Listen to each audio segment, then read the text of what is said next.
Assalamu alaikum bandiraɓe hettiyankoɓe yeɓiyankoɓe ayaw Piindi TV bisimilla moon roɓe ndu jayndeli moɗon weltare min dañtoy kala saaha huccidde e moon noon kadi min dañiri weltare oɗo subaka alhamisa hannde ko wiɗon yo Allah waɗanen jaam goto fof salminama e inde ko noon manama e jettode serenɓe men jittaka e laal gotol calminama juura berta juuɗe ñaga duwaw yuppoye Sénégal e aduna o foof oɗon borosawo hollude en caggal jaam duumo e nder leydi meɗen Allah dande en rafi mo ganduɗa kañumne nani fuɗɗi nadde e nder leydi ni ne wiye Crimée Congo ɗum noon ko rafi mo ganduɗa kañum nani fuɗɗo nadde yo Allah dandu en Allah fawtana en hettiyankoɓe yeɓiyankoɓe ɗum noon ko wiide on tan hannde ko ɓuri tengtude e jayndeli ɗi ina jeeya hen banggal dawrugol hakkude gardiɗo leydi ndi holko saabi ha joni ko faye premier ministre wawa dañade ɗo e nder leydi meɗen Sénégal konngudi Ousmane Sonko ma tawe hen kono kadi goɗɗum ko ganduɗa woni gurdam no wayi serde ni e ɓeydo no ƴewtitirte ñande foof ni ma en garen ko joni won so Allah jaaɓi. noon tigi hettiyankoɓe yeɓiyankoɓe bisimilla moon gudditiren roɓindu jayndeli meɗen e oɗo subaka hannde walla mbiyen oɗo subaka alhamisa hannde gudditirten ko jayde gendire le soleil jayde le soleil are banggal tan ko ganduɗa kañum woni pétrole ɗo e nder leydi meɗen Sénégal ɓe mbi kay galle goɗɗo yettima ɗum noon ko faade wadde exploité pétrole o ɓe mbi kay ɓe ganduɗa kamɓe goni wiyeteɓe ahmeyim kamɓe koye ngal ɗon banggal ɓe dillata ɓe jettima hen walla mbiyen ɓe jettima tan e landa pétrole oɗo saaha ɓe mbiyete ko faye tan e banggal ɗum ko ganduɗa kañum woni crise ciment o saabu ciment o ne ƴettuda e nder leydi meɗen koko dañi caɗele ɗum ɗon noon ɓe gaari holko saabi ɗen caɗele nane nder jayde gendire le soleil garene jayde l'observateur kañumne udditiri tan ko konngudi Aliou Dembourou Sow kanko noon o wi tan gardiɗo leydi ndi kañum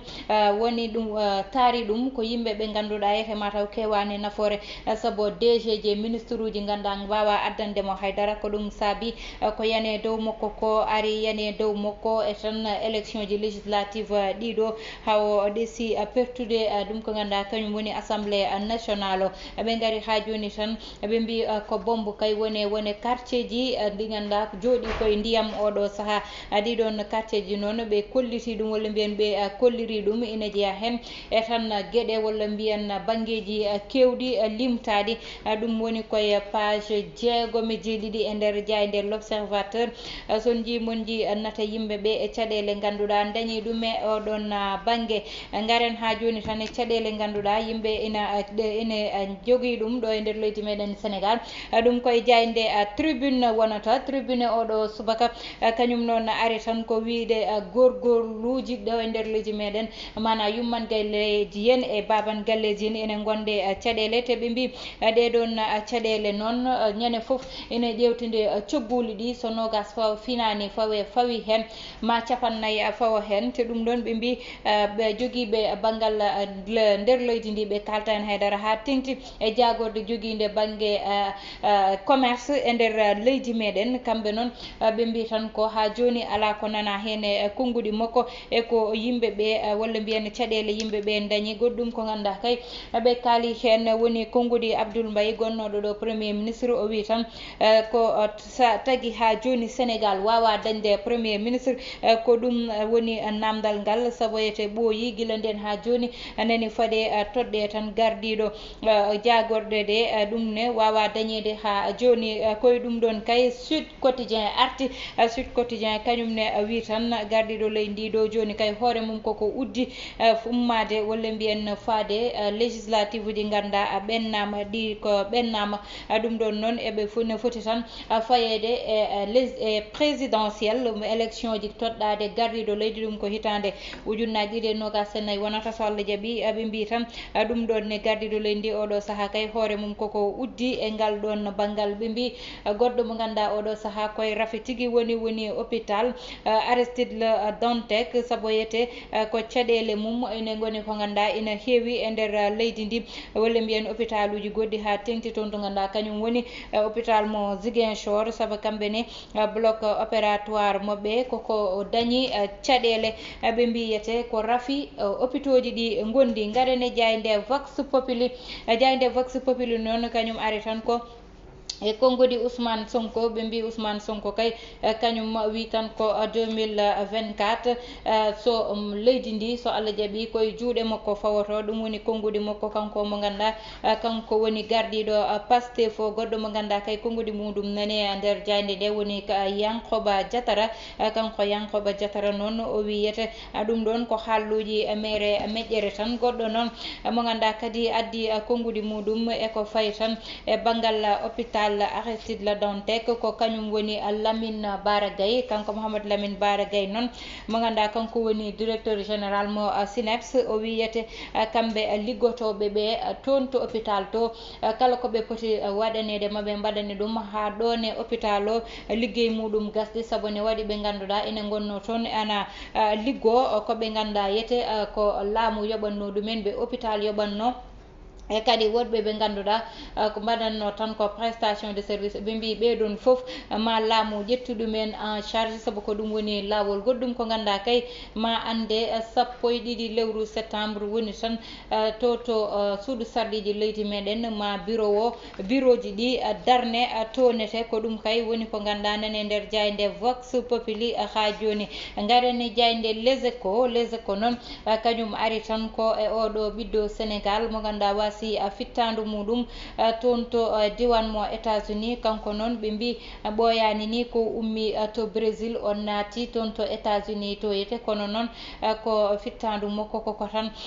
koko yoɓa tonete koye accident ko wayni woodi kanko Mouhamadou Sow oɗo noon ɓe mbi ko lebbi 6 tan o heeɓi wadde toon to diwan mo États-Unis to yete banno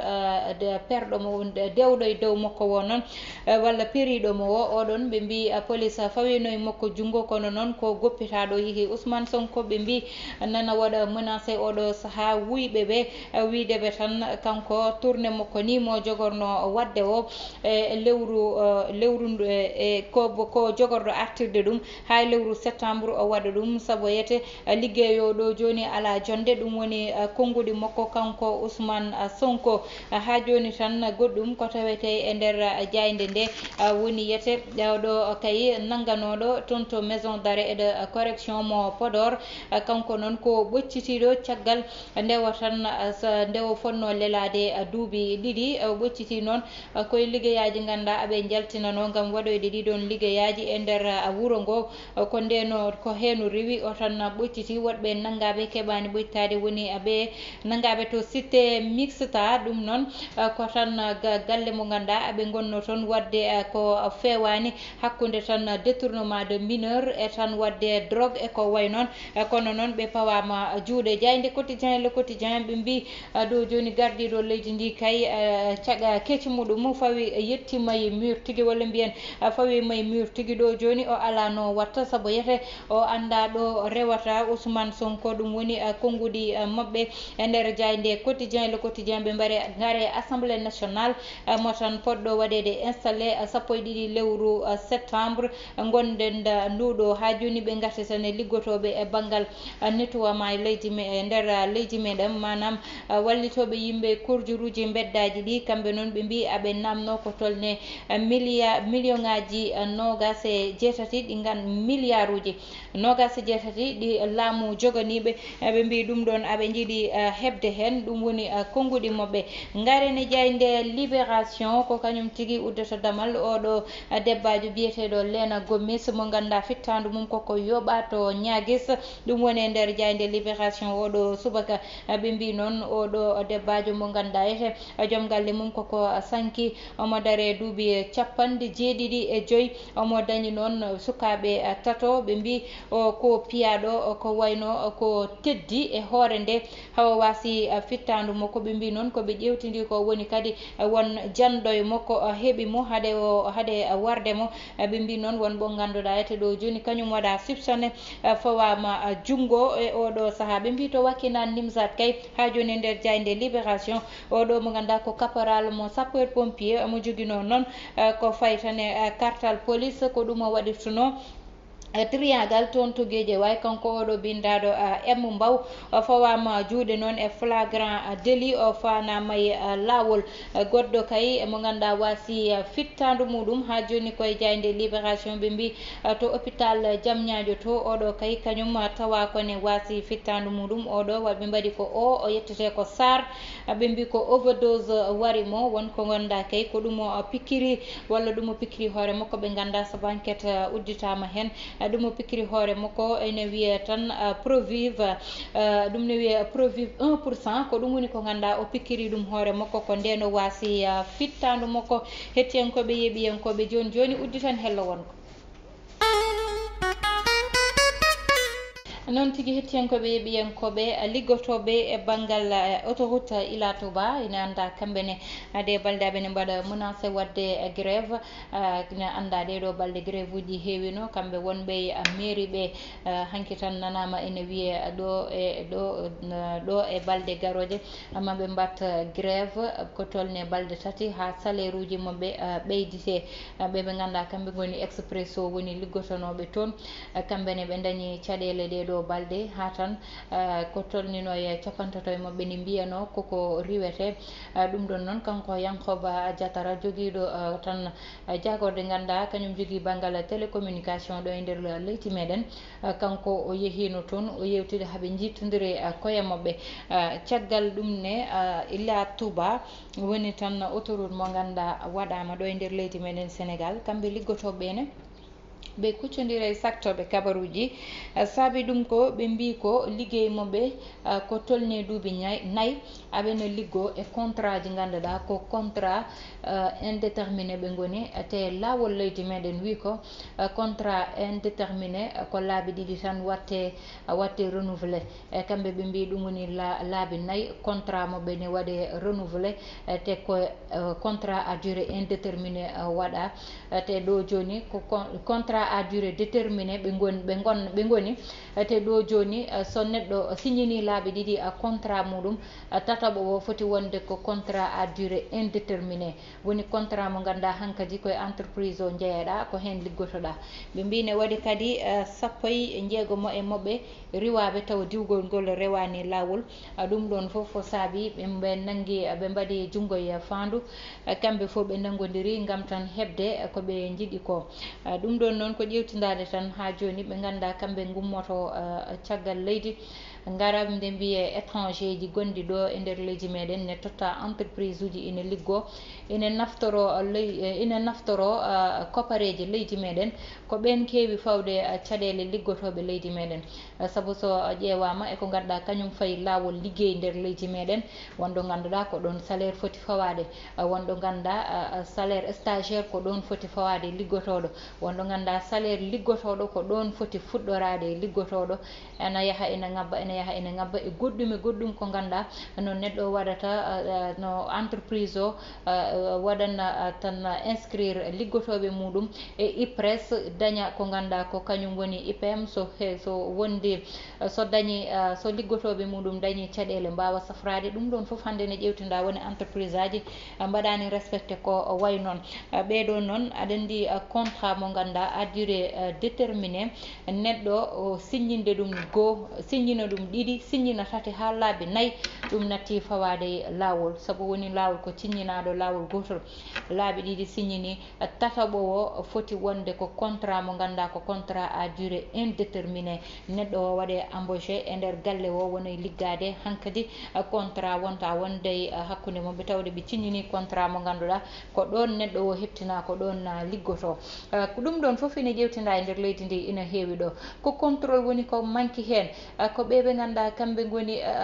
joguiɓe liggotoɓe ɗo e nder leydi meɗen kamɓe goni ɓe mbaɗani liggey moɓɓe ɗum ɗon fof ko namdal saabu hande wonɓe ganduɗa e entreprise aji saaha jaaha entreprise jiiyaɓe ganduɗa ko arɓe wadde contrôle kono contrôle moɓe mbatta o est ce que maɓe kalane gonga contrôle o est ce que maɓe namdo liggotoɓe no hannirta ni contrôle o est ce que liggotoɓe koye mumen ina kaala gonga saabu saaha gaña pertude placement mo joguiɗa o e salaire mo jogoriɗa ɓesgu ma o heewi hewani foof aɗa heeɓa ɗum lewru maydu ɗum ɗon tagata ha a suusata haalde gonga o sa namnama beele aɗine règle mbiyata ko amine règle saabu saaha ɓe ciññinta ko ɓe nawata ko toon to ganduɗa ko kañum woni inspection du travail ɓe nawa toon contrat ji ganduɗa kamɓe liggotoɓe ɓe ciññinani ɗum walla ni ɓe tinani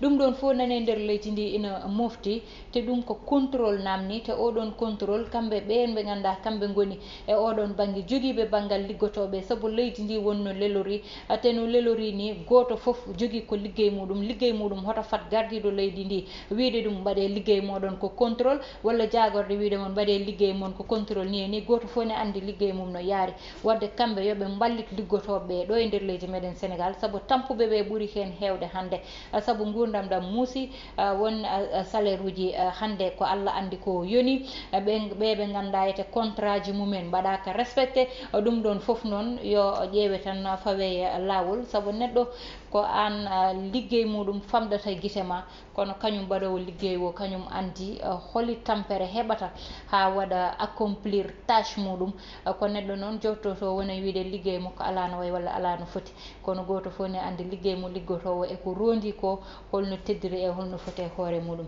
hettiyankoɓe yeeɓiyankoɓe Piindi TV yo Allah waɗan en jaami kisal ko ɗum min gaddano e oɗo subaka alhamisa hande ko wiɗon tan yo Allah ɓeydan en sutura bani mon debbo Aissata Ndiaye heɗano en banggal caméra o ko Mansour Sow alias Thiat